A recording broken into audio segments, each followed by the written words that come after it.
घडली होती। आणि एक अत्यंत महत्त्वाची अपडेट हाती येते। नागेश पाटील आष्टीकरांच्या मुलाची ठाकरेंच्या शिवसेनेतून हकालपट्टी करण्यात आली आहे। कृष्णा आष्टीकर यांची ठाकरेंच्या शिवसेनेतून हकालपट्टी करण्यात आलेली आहे। विधान परिषदेच्या निवडणुकीत कृष्णा आष्टीकर यांचा पराभव झाला आणि त्यानंतर आता त्यांची ठाकरेंच्या शिवसेनेतून हकालपट्टी करण्यात आली आहे। कृष्णा आष्टीकर ज्यावेळी यांना उमेदवारी देण्यात आली त्यावेळी नागेश पाटील आष्टीकर हे ठाकरेंच्या शिवसेनेसोबत होते। त्यानंतर त्यांनी शिंदेंच्या शिवसेनेसोबत जाण्याचा निर्णय घेतला, पण कृष्णा आष्टीकर यांची उमेदवारी मात्र कायम होती आणि ते पराभूत झालेले आहेत आणि त्यांचा पराभव झाल्यानंतर आता ठाकरेंच्या शिवसेनेतून त्यांची हकालपट्टी करण्यात आली आहे। वेदांत नेब आपले प्रतिनिधी आपल्याला अधिक अपडेट देतील। वेदांत, कृष्णा आष्टीकर यांची हकालपट्टी करण्यात आली आहे, काय भूमिका आहे पक्षाची? ठाकरेंच्या शिवसेनेमध्ये नागेश आष्टीकर होते आणि नागेश पाटील आष्टीकरांनी ठाकरेंची शिवसेना सोडून शिंदे शिवसेनेत जाण्याचा निर्णय घेतला आणि काल त्यांनी स्पष्टीकरण सुद्धा दिलं।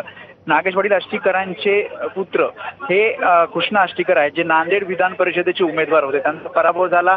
ठाकरेंच्या शिवसेनेचं म्हणणं आहे की त्यांनी पक्षविरोधी कारवाई केली, पक्षविरोधात काही गोष्टी केल्या आणि त्यामुळे त्यांची हकालपट्टी केली जात आहे। निकालापर्यंत तर वाट बघितली। कृष्णा आष्टीकर म्हणत होते की मी ठाकरेंच्या शिवसेनेसोबत आहे, तशा प्रकारचा प्रचार करत होते, मात्र शिंदे शिवसेनेची कुठेतरी ती मदत घेत होते असं निदर्शनास ठाकरेंच्या शिवसेनेत आलं आणि त्यामुळे त्यांची हकालपट्टी केल्याचं संजय राऊतांनी आपल्या एक्स पोस्टमध्ये म्हटलंय।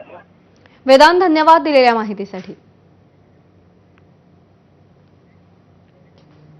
दरम्यान वडिलांनी बंडखोरी केली असली तरी आपण ठाकरेंसोबत असल्याचा दावा करणाऱ्या कृष्णा पाटील आष्टीकर यांची भूमिका आज बदलल्याचं पाहायला मिळतंय। विधान परिषदेच्या निवडणुकीत कृष्णा पाटील महाविकास आघाडीचे उमेदवार होते। आज लागलेल्या निकालात त्यांचा पराभव झाला आणि त्यानंतर आपण वडिलांच्या विरोधात जाणार नाही असं कृष्णा आष्टीकर यांनी जाहीर केलंय। संध्याकाळी वडील दाखल होतील, त्यांचं नांदेड विमानतळावर जंगी स्वागत करू असं कृष्णा आष्टीकर यांनी म्हटलंय। आपल्यावर ज्या लोकांनी टीका केली होती त्यांच्यासमोर वडिलांचं नांदेड विमानतळावर स्वागत करू असं आष्टीकर म्हणाले। संध्याकाळी 5 वाजता माझ्या वडिलांचं स्वागत करायला मी एअरपोर्टला जाणार, 100% जाणार। स्वागताचं स्वरूप कसं असणार आहे? एका हिंदू धर्मामध्ये मराठा समाजामध्ये जन्मलेल्या पाटील कुटुंबात असलेल्या बाप लेकानं किंवा लेकानं बापाचं कसं स्वागत केलं पाहिजे त्याच पद्धतीचं करणार। आणि महायुतीला आता अधिक आमदारांची गरज नाही असं